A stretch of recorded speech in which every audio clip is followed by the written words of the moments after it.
If you're a woman and you have a period and you're not cycle syncing, you need to be. You have 4 phases in your menstrual cycle, and every single phase needs different support and different nutrients to support the rise and fall of your hormones. But your menstrual cycle is actually your superpower.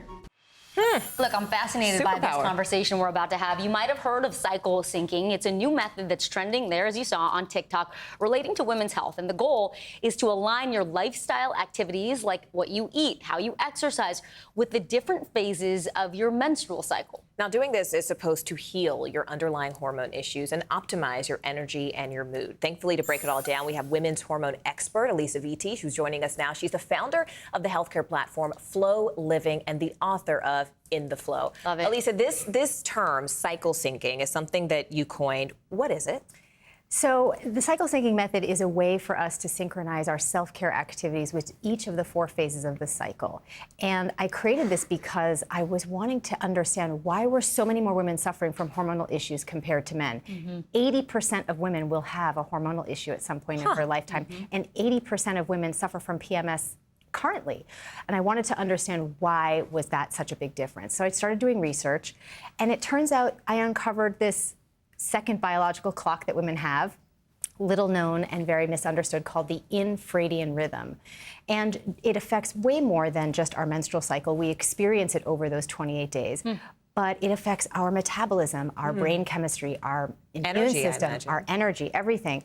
And just like the circadian rhythm needs special support, like a good sleep hygiene, for example, it occurred to me that we needed that same type of protection for our infradian rhythm. Okay, and that's how I created the cycle syncing method. Let's get into it. What are the various phases of the menstrual cycle over these 28 days? And typically, what are the feelings that most women have? Because obviously there are women who have irregular cycles, things are different, but in general. So you have the follicular, the ovulatory, the luteal, and the menstrual phases, and you're supposed to feel good throughout the cycle. Your energy, your mood, everything. Supposed to feel good.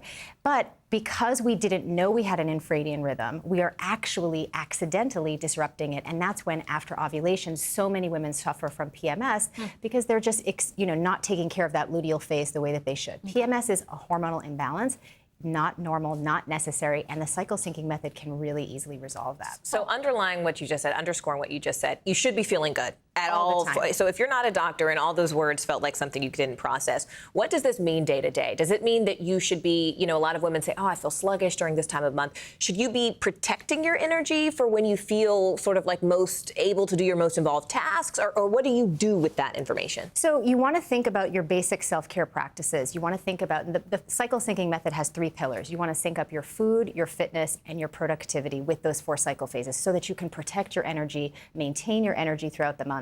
So you're going to, for example, in the first half of your cycle, you have a slower metabolism. Eat fewer calories. In the second half, after ovulation, your metabolism speeds up. Studies show you need 279 more calories per day. If you eat those calories proactively, you won't be binge eating, during your PMS phase, for example. But you also mentioned your workouts here. And then workouts. Cortisol changes happen throughout the cycle due to this infradian effect. So you want to do cardio and HIIT workouts before ovulation and during, and then after, in the luteal phase, you want to focus on strength training with lower intensity cardio like walking. You can also sync your brain activities as well. So productivity can go along with the things that are happening in your brain chemistry. The brain changes up to 25% across the cycle.